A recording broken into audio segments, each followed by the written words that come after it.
Didn't you say earlier that you shouldn't milk somebody I'm else's not, cow? that is correct. I don't think you should, but I think that a person in that situation in real life would. Welcome to the Holiday Film Countdown. I'm Jamie Walter, and today we are going to New York. That's right. This film is Remember the Night, our 31st ranked holiday film. Hello, I'm Tim Walter. Love reformed her and corrupted him, but be sure to stay away from the hobbits and the hikers. And our first guest is Jaylene Rollman. Hello, Jaylene. Please let us know what you are drinking and give us a quick thought on Remember the Night. First of all, thank you both so much for having me. I am drinking root beer. I absolutely love this one. It's from Houston. I cannot remember what it's called, but it's really good. It's St. Arnold. St. Arnold from now on, and it will always be in my fridge. Oh, very Whoa. good. So I have never seen Remember the Night. This was my first time, and I really enjoyed the film a lot. I did not expect it to be as funny as it was. I found myself giggling throughout the entire film, which I really enjoyed. I thought it would be a little more serious, but it was very lighthearted. I really enjoyed that. All right. Our other guest is Nate Franske. Hi, Nate. What are you drinking, and what is your initial thought on the film? Thank you so much. It is a pleasure to be here. I really, really appreciate you and Jamie having both of us on today. I'm drinking a Poppy prebiotic soda. It was the cola flavor. It was really good. Initial thoughts on the movie, I'd never seen it before either. It was really funny. It was really heartwarming. And it is definitely a movie that I would love to watch yearly now that I've seen it. Yeah. Great. And I am drinking a sparkling water with a splash of Tito's. And my initial thought, I was pleasantly surprised. I thought it might be actually, I know I shouldn't judge, but just looking at the cover, I didn't think it would be as interesting, but it kept my interest. And so I was pleasantly surprised that it held my interest the entire movie. All right. And I'm also drinking the St. Arnold root beer. And I'm going to say that this film is at number 31, ahead of a lot of other known films because of the quality. It has aged well in a sense. It's still got its 1940 issues, but the feel good, the acting, and the story are unique. And we'll get into it more now.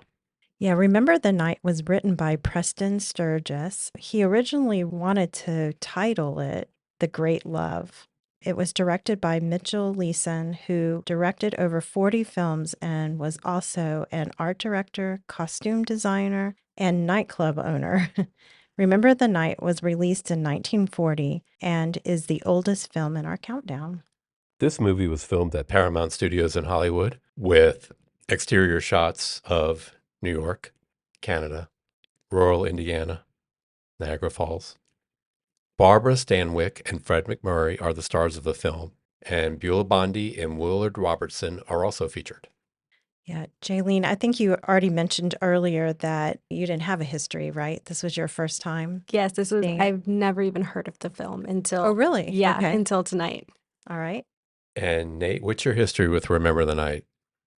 None. I literally didn't know this existed, just like Jaylene, until we had talked about it. But again, I was pleasantly surprised. I really, really enjoyed it. And Barbara did incredible. New favorite actor for sure. Amazing. I know. We'll get into the actors more, but yeah, phenomenal.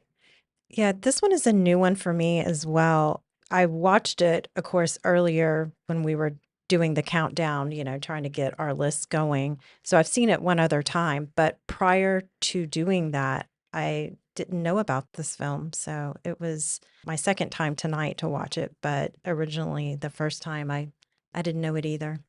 Same here. It just kept coming up in the searches. And I was like, okay. And we'll also get into all the tropes because the older Christmas films are not as Christmassy, Right. but this one comes up on the lists if you start searching a little bit. And And rightly so, I think. yeah, That's good. Agree. It's interesting that it keeps coming up in the searches because it doesn't, like you said, it doesn't feel like a super traditional Christmas movie because there's only like one Christmas tree in the whole thing. And that's about it. Somebody says everyone would rather be doing Christmas shopping in the very beginning, but other than Right. that, it didn't yeah, feel very super light. Christmassy. Yeah, and then it's like, oh, don't forget you have to go visit your mom for Christmas. Yeah. And then he gets there, and then it's Christmas with the Christmas tree. True. All right, let's check out the trailer. I remember the night I met John. He's good looking, and after all, I'm only human. I remember the night John suggested that we ought to go on a little trip. I had visions of luxury and love. And what do you think I'd got? You plead guilty or not guilty? To what? Spent the night in my field from out of the state. No, wait a minute. Wait, nothing. When men drive girls over the state line as you did, the matter's worth investigating. You may think you're dealing with rubes. I love how in like towards the end it says when a good boy meets a bad girl and they, it's like ooh, like it's so like the time like oh my gosh, the good boy and the bad girl they meet. I thought that was funny. I think that's funny too. And all she did was steal jewelry. Yeah, You know, one valuable piece of in jewelry. terms of like being bad, quote unquote, I feel like that's She low didn't on the kill list. anybody. Thank you. Yeah. Yeah. I like how she starts off saying, I was just looking for luxury and love.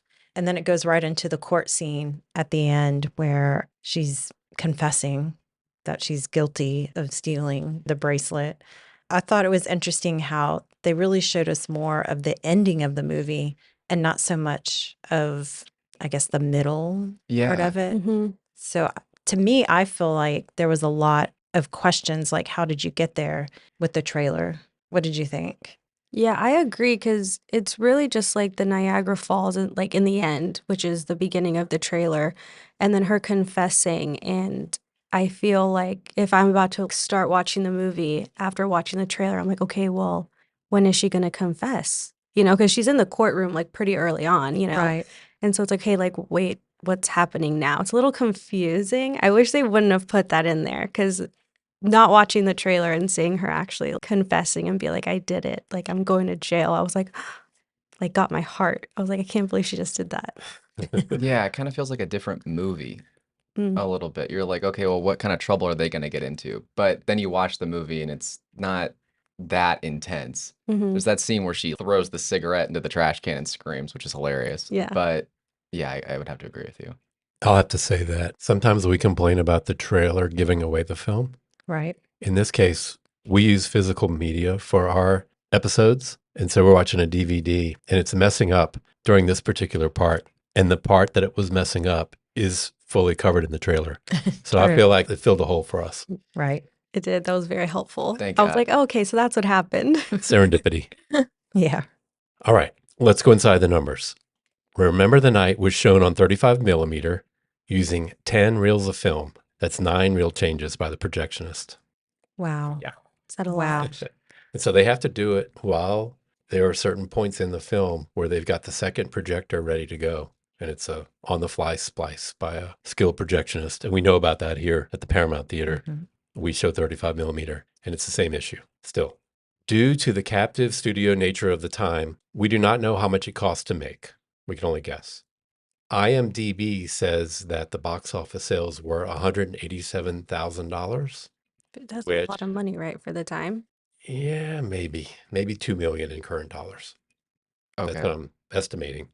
That's pretty low, but we were a smaller country. Things were cheaper. We were coming out of the Great Depression. Who knows? But according to director Mitchell Leeson, Barbara Stanwyck never missed a line, and her work ethic kept everyone on track and saved about $50,000 in cost. Wow. Wow. She's a taskmaster. She works all day. She doesn't mess up. She keeps everyone going. Remember the Night has a score of 3.8 out of 5 on Letterboxd, and we'll all give our own reviews and scores later. I'm still thinking about that 9 reel changes. And is that normal? Because it wasn't a long movie. Mm-mm. So to have 9, is that, I don't understand. doesn't it seem either. like a lot? To me, it does. But I've seen the 35 millimeter here, Yeah. and it's a stack of reels. Right. And so our big So maybe cost, it's common. in fact, we have large shipping cost when we do 35 millimeter Right. because they're going across the country and they weigh a ton. Yeah. Oh, I bet. They're so heavy. So, Bet. but I'm not the expert in that area. I don't know. It just seems like a lot of work. And I guess it just wasn't that they can't make them that long, the reels long of film, because they're already so heavy, maybe. I guess so. I've done the tour here of the film booth Hmm. and seeing that we have two projectors aimed at the screen. Each are queued up, and when one is ending, the other one fires up, and then they put a new reel on the other one, and they keep swapping. So interesting. Amazing. It's Very amazing. few people can do it these days either. Yeah, I bet. Isn't the Paramount one of the only places where you can get trained to become one? I think so. I think we're maybe the only ones in Austin who do 35 millimeter. Maybe Austin Film Society. Oh, and probably Alamo Drafthouse too. I bet they do. Well, let's talk about how the movie gets you in the holiday spirit. It's interesting. I think we kind of spoke about this earlier that the older films, maybe because it was just a simpler time, there's not a whole lot of Christmas decorations, right? Yeah, I I agree. mean, we didn't see Santa or Elves. elves or the typical things that you would see nowadays in a Christmas film. But there was that one, we said one tree. Is that right? Yeah, at the sergeant's house. In Indiana. Right. Right. They were stringing popcorn to go on it, which is such an old-timey thing to do. Well, they're using candles as lights in their house. Oh, Yeah. So yeah. we would use those as maybe Christmas decorations in modern times, but they were just functional for them. I saw no mistletoe, Mm-mm. no eggnog, Mm-mm. no wreath, no special lights. No, it was pretty much just that Christmas tree at his mom's house, right? Yeah, there was one wreath on the Oh. front door. Okay. Yeah, so the one wreath and then the one tree, Okay. and then there were streamers at the New Year's party, but Right. that was it. Yeah. Yeah, they had presents. They did have So, I mean, that's Christmas. But even that, like, it was just very simple, simple wrapping, a simple bow. Like, Yeah. there weren't even like names. It was just like, oh, like those are hers over there. Like, Yeah, Yeah. they Just, didn't have name tags. They just knew who went to whom. yeah. And I did see baking. That was kind of Christmassy. There was a lot of baking going on. yeah. Yeah. It was like, don't burn the cookies before you got there, right? It was kind of cute. Yeah. But she did. Yeah. She burns them. But that was funny though, because she's like, and then she starts like running to the stairs, but then she's like barely getting up the stairs as like slowly as she could. And it was like, but you just ran to the stairs. Right. That was just funny to me. It did look a little comical, I will have to say. All right, well, let's get into the characters and actors. So first, we have Barbara Stanwyck playing Lee Leander. She's a star of stage, 95 films, a dozen radio shows, plus about 20 or so TV shows. She was a 4-time Oscar nominee for Best Actress. Never won, however. Ugh. They did give her a Lifetime Achievement Oscar later. Okay. And probably her best known film is Double Indemnity from 1944. And so we'll just roll into the other star who was in Double Indemnity with her. Fred McMurray plays John Sargent, the district attorney. He appeared in over 100 films, including more than a few Disney films. And I knew him as a kid back in the 80s when you got home from school. You had Brady Bunch, Gilligan's Island, and Leave It to Beaver were the staples. But then the next tier of shows included The Addams Family and My Three Sons. And Fred McMurray was the dad on My Three Sons. Oh, Just kind of a good guy with precocious boys getting in trouble, Hmm. trying to keep them in line. So I knew him from that. So how do we think they did? Oh my gosh, I think Barbara she stole the movie. I think even if she was just like falling in love with a pillow, it would have still been good because she literally just did so well. Like she was just beautiful and she was charming and she was funny. Her delivery on everything. I thought she was incredible. absolutely. And just even in the moments where she's like, when they're gathered around the piano and they're all singing and she's looking around right after having that intense conversation with her mom, Mhm. to be able to see in her eyes, like, oh, she's clearly jealous about this situation and wishes she had this. But yeah, it was just every scene she was in was incredible. Absolutely. Yeah, she definitely has the looks, the eyes, I guess. I guess Yeah. it's her eyes, the way she even looks at him. I definitely felt like they had good chemistry amongst each other with it. Even at the beginning when he's acting like he's not interested at all, he's just helping her out because he had a guilty conscience for making her have to spend time in jail on Christmas. you still, I don't know, just the way they're going back and forth, speaking with each other. You feel the chemistry. Yeah, I'll have to give big props to her on her crying because there was a scene where she had 2 teardrops on her cheek. And I was like, okay, they were just put there. But then they started flowing. And I'm like, okay, this woman can cry on demand. Yeah, and she has that voice too. I mean, you mentioned that she did radio shows. I don't know exactly what she was doing back then, but just when she's like, oh, I don't know, she just has that voice of drama or sorrow or something. You just hear it in her voice, right? Yeah. Right. That like transatlantic accent, I think, is what something that makes those older movies so charming. Is everybody's talking Yeah. like this, you know? And it She just had it. works. Yeah, it She had does. it. All right. What about Fred McMurray here? What do we think of John Sargent? I thought he was great. Can I just say I can't believe he was in over 100 films, That's and insane. maybe I've seen him in something, maybe I haven't, but I'm definitely going to remember him now after this. I thought I don't really know how to explain it, but like his delivery, like with his voice, I felt was really powerful because it was like strong, but not so like macho man, but it was also very sensitive at the same time. So I feel like he like delivered it very well with that, Yeah, if that absolutely. makes sense. He was ahead of his time. Yeah. Yeah, I thought he did really well. The problem for me was that Barbara did so well Right. that I thought that she was a class above everybody else. Not to say that he didn't do incredible. I thought he did. And everything that Jaylene said, I completely agree with. But yeah, I don't really have anything else to add other than he did great and Barbara did even better. He sold being from Indiana very well. Oh, absolutely. My mom's family is all from Indiana, Ah, like the South Bend area. okay. So I was very much like, oh yeah, those are those people. Like completely understand. Very Hoosier. down home. Yeah, absolutely. Okay. And then we also have Willard Robertson as Francis X. O'Leary. He was the defense attorney and he kind of stole the show at the beginning. He is a Texas lawyer turned Broadway actor turned film actor. And get this, appeared in over 200 films in 17 years. Wow. Oh, How? my Lord. So these were back in the captive studio days where you worked for the studio. And so you were on the lot. And I guess that's how they got him. Listen to this. He did 12 in 1931, 22 in 1932, 15 in 1933, and 20 in 1934. That is insane. That's unbelievable. Now, they aren't all extensive characters, maybe, but he was in them. Wow. That's putting in a lot of hours. Yeah. Amazing. Wow. Did y'all like him? I thought he was absolutely hilarious.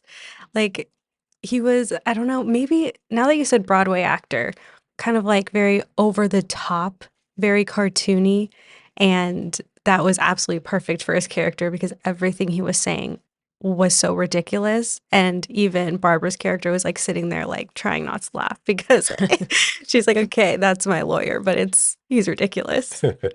Yeah, I thought he was hilarious. I really enjoyed his performance. I can't believe he was a real lawyer prior Yeah. to this. That's what I was just crazy. thinking. Yeah.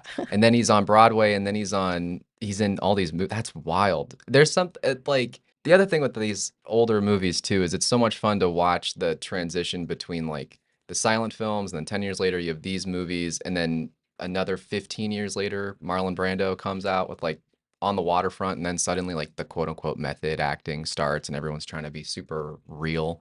But I thought Barbara did I thought as transatlantic as the accent was and everything, I thought she gave an incredibly real, raw performance that wasn't necessarily stage based. Because a lot of the other actors, I feel like if you would have put them on a stage, like for a play, this movie would have translated super well.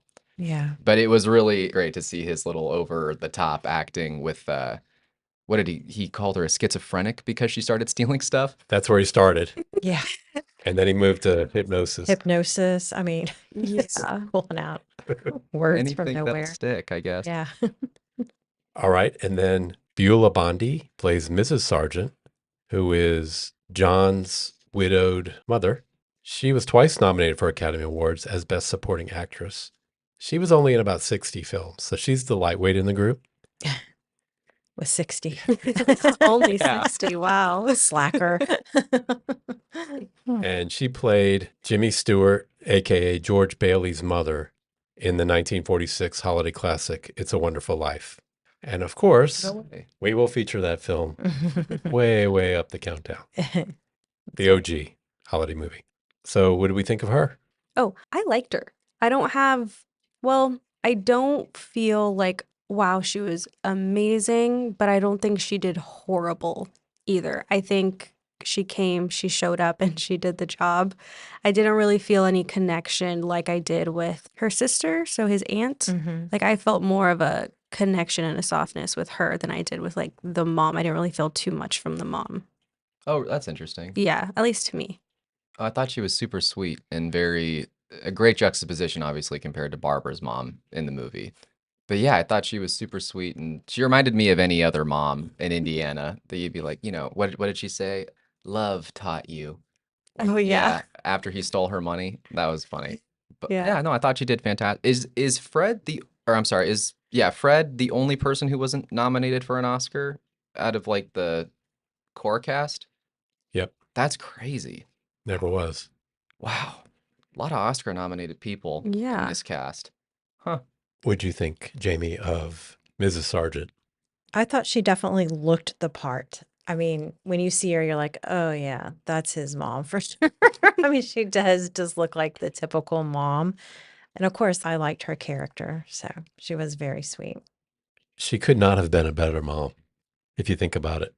She did Right. not have one misstep, Hmm. apparently, while we saw her on the screen, nor before that in raising him. She just seemed like the perfect mom. Yeah, her character. Yeah, for sure. Now I want to change my answer because I'm remembering how sweet she was. You're allowed. I'm like, now I want to change. I want to go back on it because I totally forgot about that scene you said with how she was like, oh, like love taught you that. And then even when she was talking to Barbara, like, I feel like nowadays the mom would be like, ugh, like you're terrible. Like you don't deserve my son. Right. But she wasn't like that at all. She was very like kind and caring and like, this is what I did. This is how he grew up. Now please get away from him just gently. Yeah, she was very tactful, hmm Hmm. but looking out for her boy. Yeah. Do we have any other characters who stuck out for you all? I think we were talking about this while we were watching it. I don't know, is it a cousin? The guy that was like at her Willie? Willie, yeah.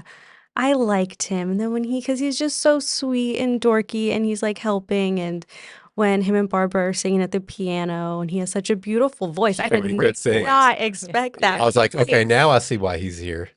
I know. I just thought he was so sweet. And then he's like in love with the girl who is literally like so much taller than him. And he's just like, She was a building. she was a building. Yeah, she was like 10 stories high. She had to have been on an apple box though, because he jumped up there. He did jump up there. But I liked him a lot. He was a fun addition. Good. The aunt was super fun as well. Loved Aunt Emmy, as we already said. And then, are there any other characters that were super important? The cow that he tries to milk was a great actor, always whacking him in the face. The comedic timing on that whack was impeccable every time. That was a What good cow. funny? Yeah. I feel like, I have a question of who is Willie? Like, we were trying to figure out, is he the cousin? Is he a work hand that just lives there? And because they kept talking about him doing all the chores. I don't know that we know the aunt never got married.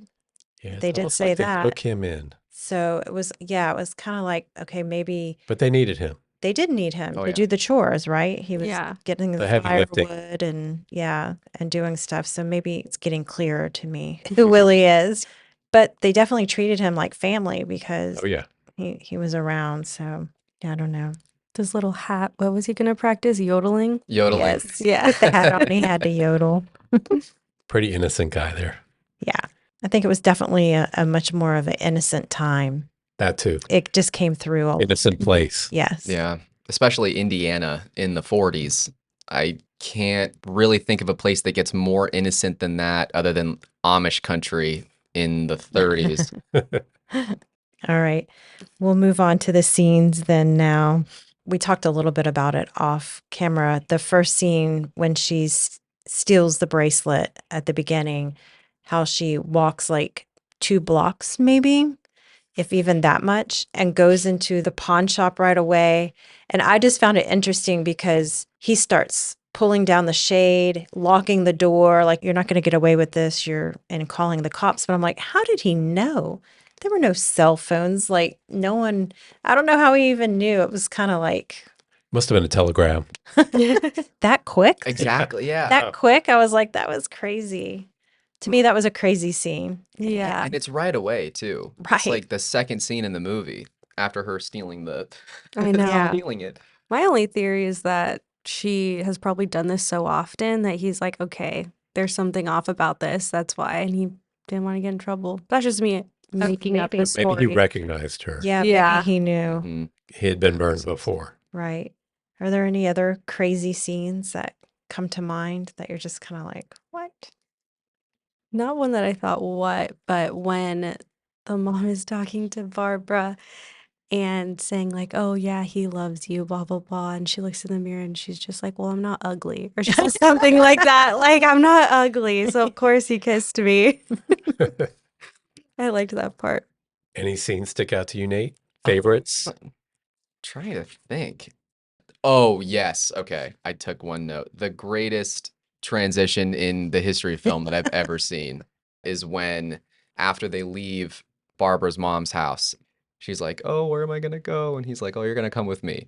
And then he says something about his cross-eyed grandfather. And for whatever reason, they just like fade in from them like having this really tender moment into the most cross-eyed man you've ever seen in your entire life with the thickest sideburns of all time. He looks like a Civil War hero. And then they just slowly move the camera over and now they're at Yeah. John's house. I was like, oh, this is great. And it was a big portrait, It too. was massive. Like, Was. maybe you would do a little smaller if,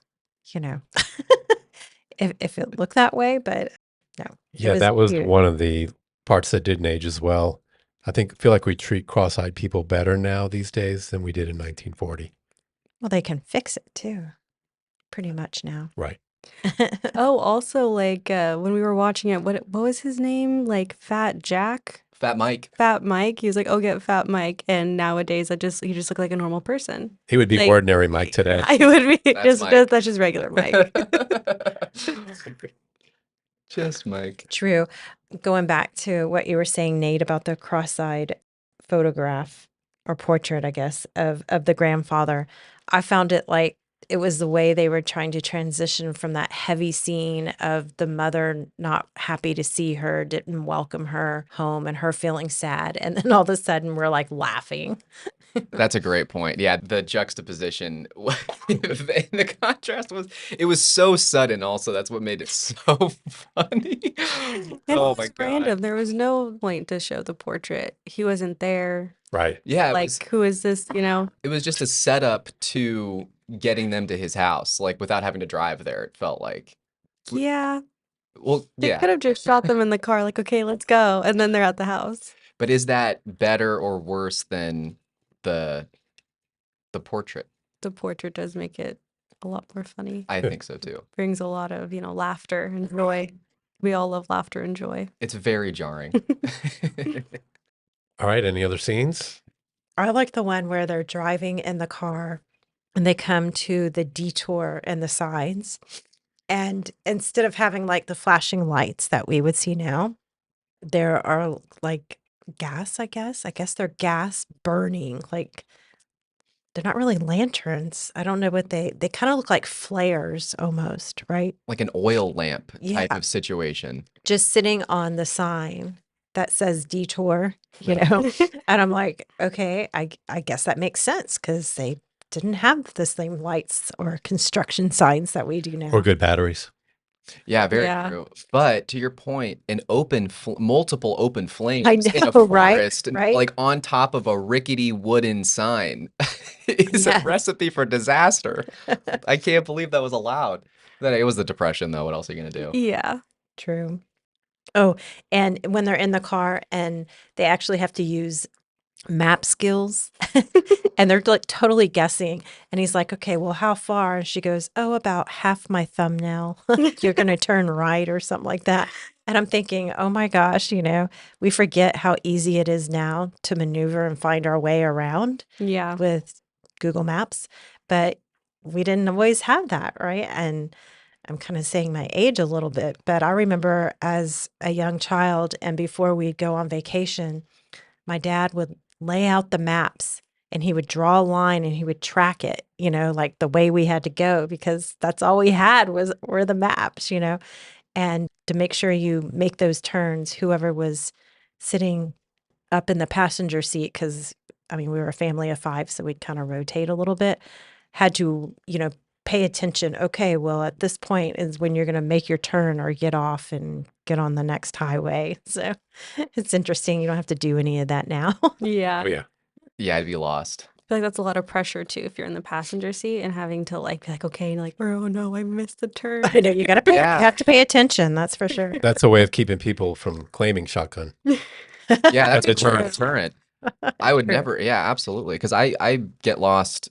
Downtown. Yeah, Yeah, you do. yeah. It's bad. I can't imagine having to use a map to get anywhere that you need to go. You'd be lost forever. We would never find you Never again. come back. Where'd he go? I don't know.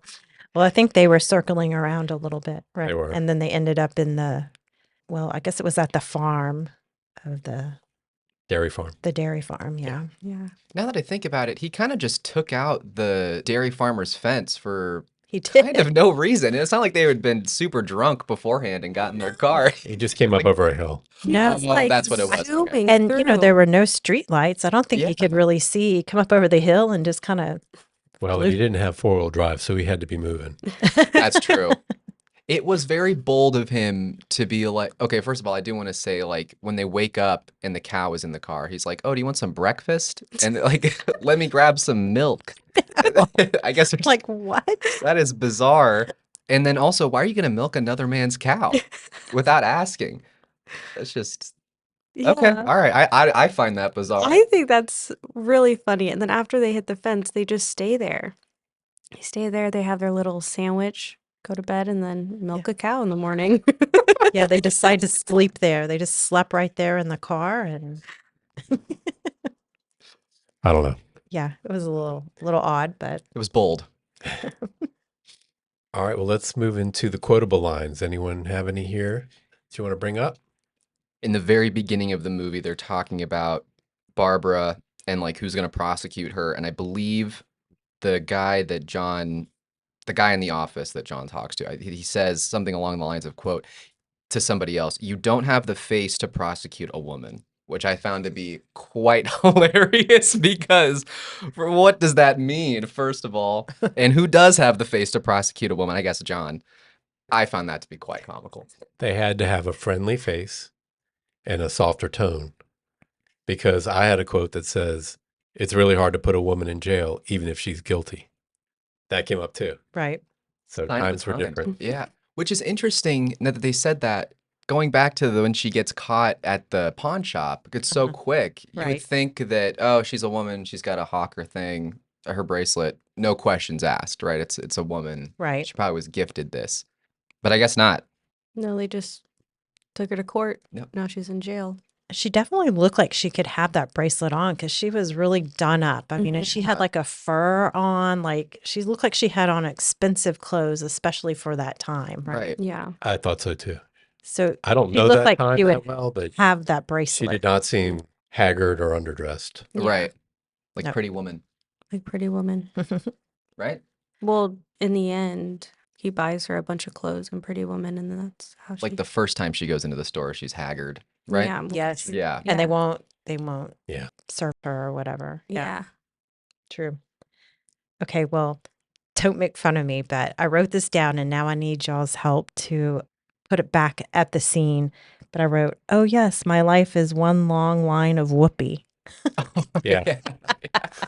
I wrote that quote down because I thought that was so funny. Pretty racy, right? But, right? I mean, but like, give us the background. I can't, it's like escaping me as Fat- to why he said that. Fat Mike brings post bail for Yes, her. yes. And then he brings her up to his apartment Apartment. under the guise of, hanky panky. Yes. And then he's like, I don't even want you here. I got to go home. Oh, yeah, that's right. That's right. Yeah, she's assuming that that's his life. Right. That he does that all the time Right. with the criminals and that. Yeah. Okay. I just thought it was so funny. I have a quote, and it was from Barbara to John. If all men were like you, there wouldn't be any nice girls left. I don't know what it means, but I'm still trying to process it. If all men were like you, there would be no nice girls left. I feel like because he is nice, I know. so why? What did that mean?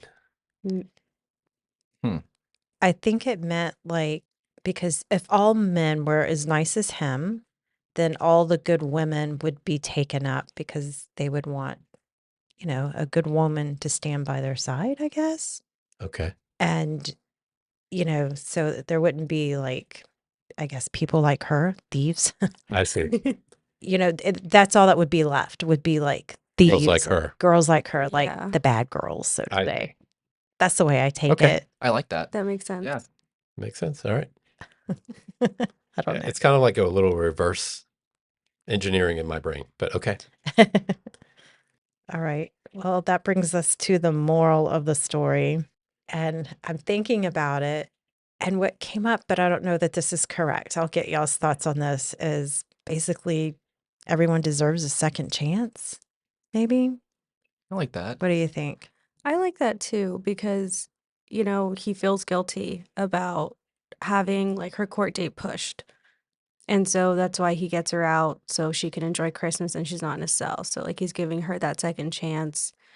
And then I feel like she even gives herself a second chance in the end by trying to like, I can only get better if I, am punished for what I did, Right. Yeah.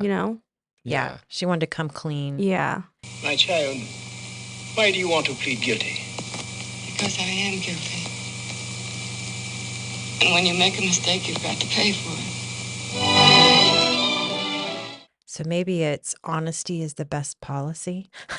I said love leads to integrity because we see her past life with her mom. Her mom has always called her like a thief and, not good enough. And then she goes over to his house and sees this very loving family, gets Yeah. this explanation from his mom saying like, oh, he had a great life and we loved him very much. And he had to work, but he did it. And then once they fall in love and she is on the stand, she pleads guilty in order to Right. keep his record like squeaky clean. But it isn't until they fall in love with one another that this integrity is something that she wants to pursue, I suppose. Yeah. I like that. That's a good answer. I agree. Thank you. Love conquers all in the end. Yeah. True. All right. Hot takes. We have any hot takes here? We've covered a couple already.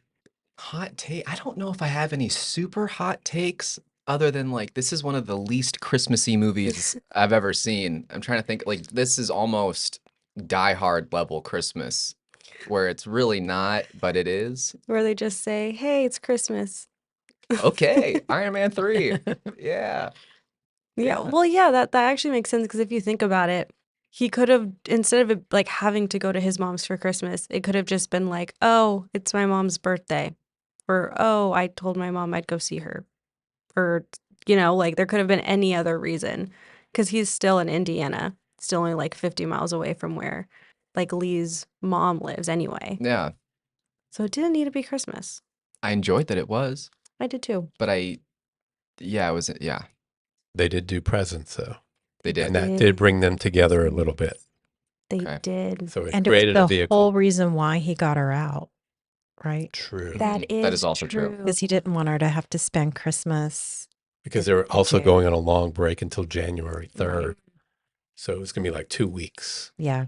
Wow. Maybe the lack of consumerism is what makes it Right. not feel like That Right. is the Yeah. point. yeah, We're all a little warped now. yeah. It's all over the top. Every other Christmas movie is a parent freaking out about not getting the right toy or Yeah. the Yes. yeah. This is the first one chronologically on our list. So everything from 1940 to where we are now is going to be more. Okay, that makes sense. Does Because make that's where we sense. went as a society. It's like Elf because he's literally an elf from the North Pole. and he's all Christmas. Well, this isn't. You know what I mean? It's Works at a like, department yeah, it's store. like from Yeah. here all the way to that. Yeah. One extreme to It was a simpler time It really when was. kids got an apple in their stocking. I know, and they were happy. Golly Just eating their little gee, Ma. apple. Thank you so much. Maybe an orange. In the winter, that was a big treat to have an orange. All right. Well, the parent guide, there really isn't one because they didn't have it back then, right? But it was approved. That's how they did it, right? You kind of filled me in on this, Tim, about how they Yeah, back approved then we didn't have PG yet. So right. you were either approved or not approved. That was it. So if you were not approved, what did that mean? It means you had to show it at a CD cinema off the main drag or Oh, something. really? Oh, got you. That Wow. meant it was rated R and it was not for for Yeah. everyone. Not for the It probably active meant that it children. was rated PG-13. In current times. Right. Just guessing. Yeah. Wow. Absolutely. Well, I definitely agree that it should be approved. There was nothing in it that I mean, Yeah. besides the whoopee, Yeah, that was like the only sexual, like overt innuendo, but I Right. don't see any other reason why it shouldn't be rated PG. Yeah. right? No, I because agree. even that would just go right over a younger kid's head. If a kid realized what they were talking about, then they're old enough to watch it, basically. You It know went what I over mean? our heads. All right, let's do the soundtrack. Very limited here. We had an uncredited version of Jingle Bells at the very beginning, playing in the background while Lee was walking on the sidewalk from the jewelry store to the hawk/pawn shop. Yeah. Then we had Back Home in Indiana, which played when they were dancing at the nightclub/cafe toward the beginning, and then again at the barn dance. Yeah. And then another song is Swanee River on the piano by Fred McMurray. That's about our soundtrack here. I know, not Old Lang Syne. No. yes. Old Lang Syne at the New New Year's. Year's party. Again at the barn Barn dance. dance. So what'd y'all think of the barn dance? I liked it. I am going to be honest though. I think it was very sweet that the aunt like gave Barbara that really, nice dress, but I think it was absolutely hideous. I think it was so sweet, but I did not like it. It was just big and poofy and the ruffles, and she literally looked like a cake topper on a wedding. I did not like it. She still pulled it off, but I couldn't with that dress. I was like, yes, you do look beautiful, but we need to change the outfit. The music would sound better if you looked better. It would, yes. There's something very grand about all the orchestral music that goes into like these old films. And like Fred McMurray did fantastic on the piano. Mhm. He crushed it. Willie did better in my opinion. Not that he played the piano, but he sounded better. But overall, yeah, music was solid. No super hard critiques. Yeah, the average modern Christmas film has about 25 Christmas songs. Whoa. Just so you know, Wow. Yeah. at least 20. Yeah, Wow. that's kind of what we hit on these movies. That's a lot. Yeah, These that's a lot. 90s and later movies. Oh, well, that makes sense because if like you have people going into like a department store, you can have like one song playing, you go into another one, it's another one playing. Good point. Right. Yeah, it's just kind of part of the beats of the film. Yeah. All right. Jaylene, if you had to rate this right now, 1 to 5, what would you rate it and why? And remember, it's a 3.8 on Letterboxd. We allow decimals. Okay. I really like the movie. I don't know if I want to go all the way up to 4. I feel like 4 might be a little too high, but I really liked it. So I think I'm going to stick with 3.8 because I don't want to go all the way down to 3.5 either because that feels too low for me. What's the point two that's missing from the 4? I don't really watch a lot of old movies, and so I'm comparing it to like Casablanca or something, Okay, fair enough. and so I feel like going up to a 4 is just a little too high, but it's better than 3.5. All right. Well, Nate, you're very interested here. Where are you going? I'm sticking with a solid 4. Now, here, I have been criticized of giving half a point here and there when I shouldn't. But I think that if you really like a movie, it can be a 4 to me or a 3.8 to you. So I'm giving it a 4. I'm not going to give it a full 5 because I do think that it misses that. There's like one element of the film that's missing that's preventing me from giving it a 5. I think maybe charm in some capacity or one really solid acting scene. I just felt like Barbara was really carrying the whole thing at the entire time. And so she's getting the extra, I'm giving her an extra point because she was in it specifically. So I'm going with a 4, flat 4. Sounds good. All right. Well, I'm going to have to totally agree with Jaylene because honestly, and maybe it's part of the times that it was, but it was a really good film. And like I said, I was pleasantly surprised. I really stayed interested in it. I wanted to see how it was going to end, if they were going to end up together or not. But it felt in some respects a little corny. I guess like even like the cow scene with the cows coming, it's sticking its head in there and waking her up and in the car and then them trying to move the cow, the milking. I don't know. A little bit of it, I was like a little maybe too corny for me, but I'm going to stick with the 3.8. Good Okay. choice. Okay, I see how it is. Alrighty. Now, looking at our countdown, 3.8 is very high. Mm-hmm. And a political answer for me would be 3.9. Better. But Jamie made a good point with that cow scene. I got to stick with 3.8. Judas. Each and every one of you. I thought the cow scene was great. I'm so surprised you guys are like stuck on the cow. It was just hokey, the way they were pushing it. And I don't know, it was just almost cringy. Man, but You want some breakfast? okay, that's why it gets a 4 because it's like, funny. who It are is you? really funny. I mean, I can't believe that he literally just got out of the car and just started milking a cow into a thermos. But let's really take a step back and think if you were a real American at the time, would you go and milk somebody else's cow? I personally think you would. But didn't you say earlier that you shouldn't milk somebody I'm else's not, cow? that is correct. I don't think you should, but I think that a person in that situation in real life would. So I'm giving it another point for credibility. Okay. And I thought the cow did excellent, and that it also gets another point. I like the cow scene. I'm going to leave it at that. All right. All right. Have you ever seen a movie called Top Secret? No. Okay. Is that the name of the movie or is there another? That's it. Oh, okay. It's got a good cow in it. Okay. All right. Well, Jaylene, would you recommend it to someone? And if so, whom do you recommend it to? I would definitely recommend this movie.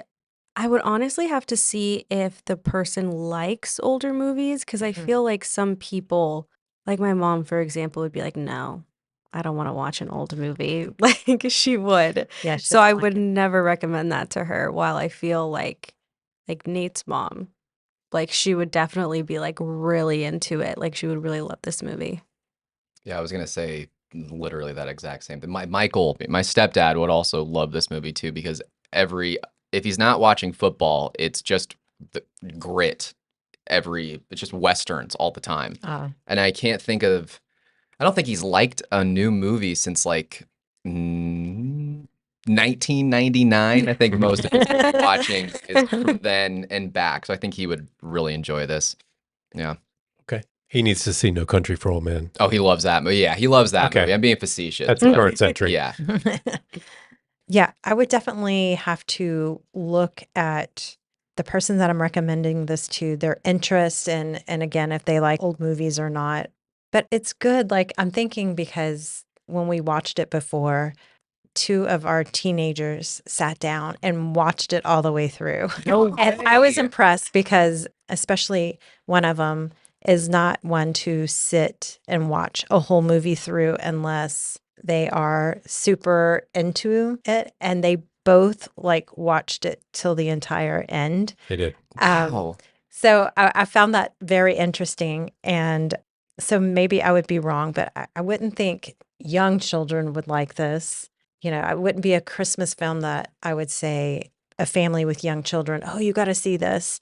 But again, like I said, I know two teenagers that sat down and watched it through and said they enjoyed it. But definitely older people, I think, Tim, your grandmother, Sure. Mama, would Yep. really like this film. She probably does like this film. Yeah, probably. You're right. She probably knows of it already. It's her era. Yeah. I would say film nerds, school teenagers, older people, or someone who just loves any Christmas theme and feels like I've seen everything. Maybe they would enjoy it. Yeah. Or who just likes a good love story at Christmas time. Yeah. You Yeah. know, I like a good love story. This would be a good one on a snowy day. Oh, yeah. Yeah, it Absolutely. would. Nice cup of hot chocolate or Mhm. coffee or something. And Yep. just, mm.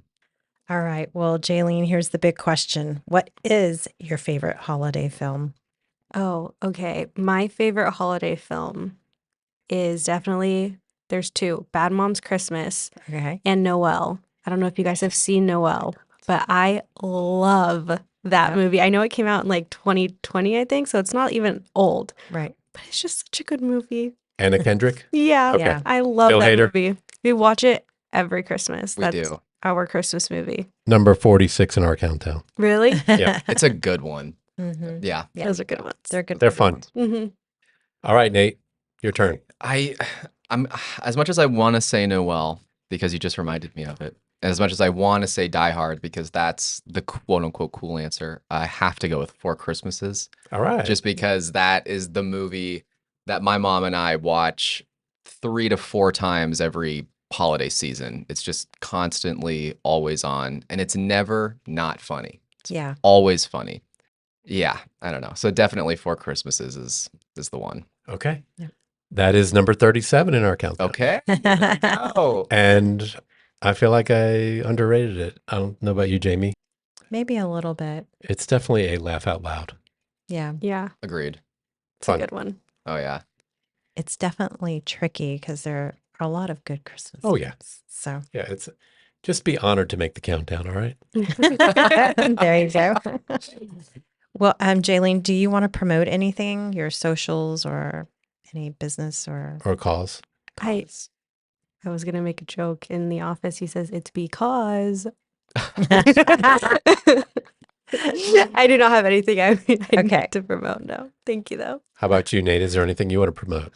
If you're in need of an actor for anything, you can always go on to Actors Access. I think / Nathan David is my Actors Access. Or IMDb. You can go to Nathan Franske at imdb.com. Okay. And other than that, follow my Instagram at Nathan Franske. Oh, actually, follow my letterbox at Nathan Franske. My opinions are my opinions. They're going to be a little hyped up because movies are awesome, but you'll enjoy it either way. Yeah. Nate has a serious film background. Oh, yes. yes. So Film is life. you will enjoy his letterboxed, and we'll post that information in the show notes down below. Thank you. All right. Well, thank you for joining this discussion of our 31st ranked film, Remember the Night. Please like, follow, and comment on this podcast. Yes, please share and spread the word about Holiday Film Countdown. Thank you, Jaylene and Nate, for joining us. And thanks to all of our listeners. Next week, we're moving on to our 30th ranked holiday film, which will take us to Lutz, Florida.